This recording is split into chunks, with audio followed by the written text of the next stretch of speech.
Yo, what's up guys, it's Lungi. So today we'll be taking a look at Tenpai. So it's a deck that's coming out in Legacy of Destruction, and it's mostly based on trying to OTK the opponent. So up first we're going up against DDDs, not DDDs, Unchained. So this deck tries to go second and then basically either tries to disrupt the opponent's board or tries to break it, because on your turn you need to be able to normal summon your guys and then try to make it all the way to the battle phase where you start your synchro shenanigans. So over here we don't have any more disruption, so he basically does his essentially full combo. Right, so he ends on the trap, escape. Alright, so we've got talents here, so this should actually be enough to help us break his board. Alright, so he revives his link monster, and then we use talents, and then he decides to chain to destroy his DDD. Alright, so he triggers his effects. So now he doesn't have any more disruption, so this is basically GG.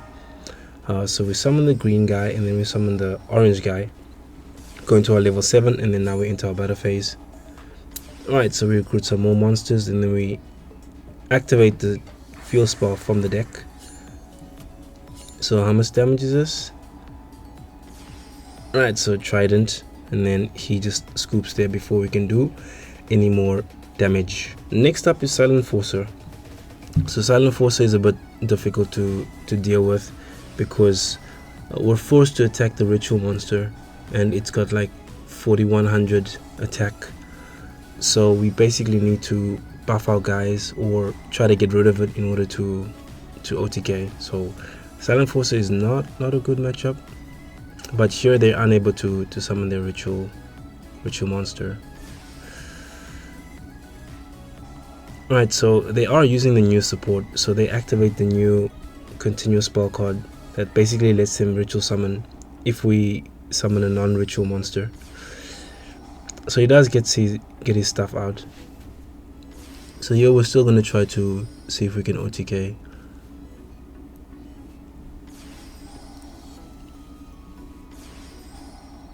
Right here, so we try to go into Little Knight because we can still OTK through monsters. We don't have to attack directly, but he negates both the effects. Alright, so we managed to get rid of his ritual monster. Alright, so now we can start clearing the board. And since he negated Little Knight, we can still attack directly.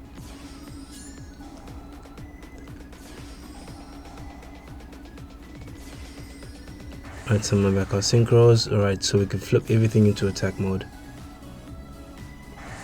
Alright, so we double Trident Dragion, so attack over everything for massive damage. Alright, so we're still able to summon our guy, attack, and then activate our quick play spell card, and then still OTK him. So we did forget about the synchro in the graveyard, but in the end it didn't really matter that much. Third duel is up against Fire Kings, the new best deck coming up in a few months in the TCG. Alright, so they have Nibiru in hand, but Nibiru doesn't actually affect this deck because you summon in the battle phase. So Nibiru is not a big deal, and we have Fenrir and we have Droplets. So we should be able to stop or bait out any disruption he might have.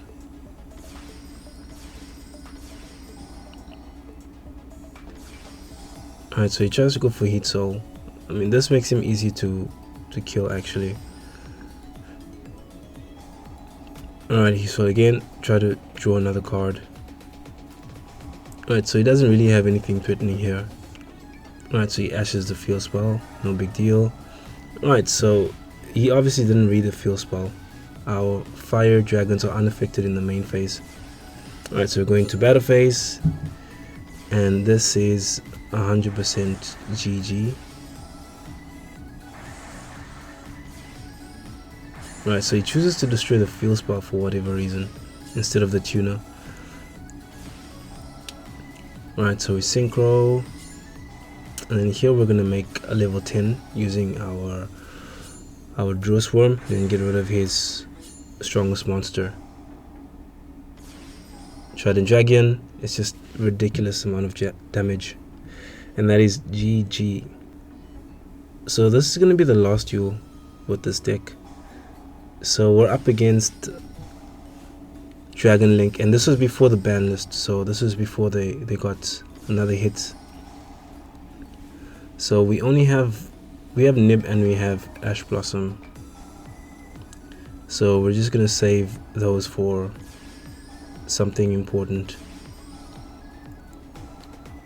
Alright, so we try to Ash that, he mistakenly negates it, so then we can nub his whole field, which was a big mistake, I think.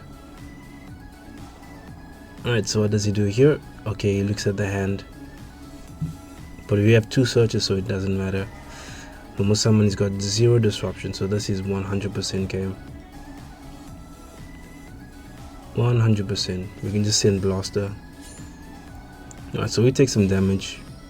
Oh no, we don't take damage, thanks to our white dragon. Summon back the Blaster. Summon back our tuner. Take some damage there because the white one's not on the field. Alright, flip his token in attack mode, take some more damage. We can summon back our guys, and then we can actually destroy the token. And then there he scoops. So this is the current working deck list. It's just basically the archetype plus a bunch of really good for going second cards. So we've got triple Nibiru, we've got the Blaster. We use the Blaster mostly because we play Gold Sock. Blaster, if he's banished, he searches a Fire Dragon monster if you want to run during ruler format. Triple Fenrir for the TCG. OCG would just play something else like Pancratops. Druiswurm and Magnamhut. Magnamhut searches your dragons or adds them back from the graveyard. Another nice thing you can do with these guys is that since they're level 6, you can actually just easily make Baronne de Fleur if you need, or you can make your level 10 dragon synchro monsters very easily. And then we've got 3 of the tuner, 3 of the searcher, and then 3 of the reviver. So all of them allow you to quick play synchro during either player's battle phase. So those effects are actually not hard once per turn. So if you get rid of them and then summon them back, you can try to synchro again. It's very difficult to stop the deck from synchro summoning in the battle phase. So you play 3 of all of them because you play desires. So this is the January list, so probably gonna add another one, add a 3rd copy of desires here, and then 3 Ash Blossom, 1 talents, just useful for when you get disrupted. And I try to make the deck as close to 40 as possible, so just manage to squeeze in like 40 cards in the deck. 1 Terraforming, you needed to get to your field spell. 1 Prosperity.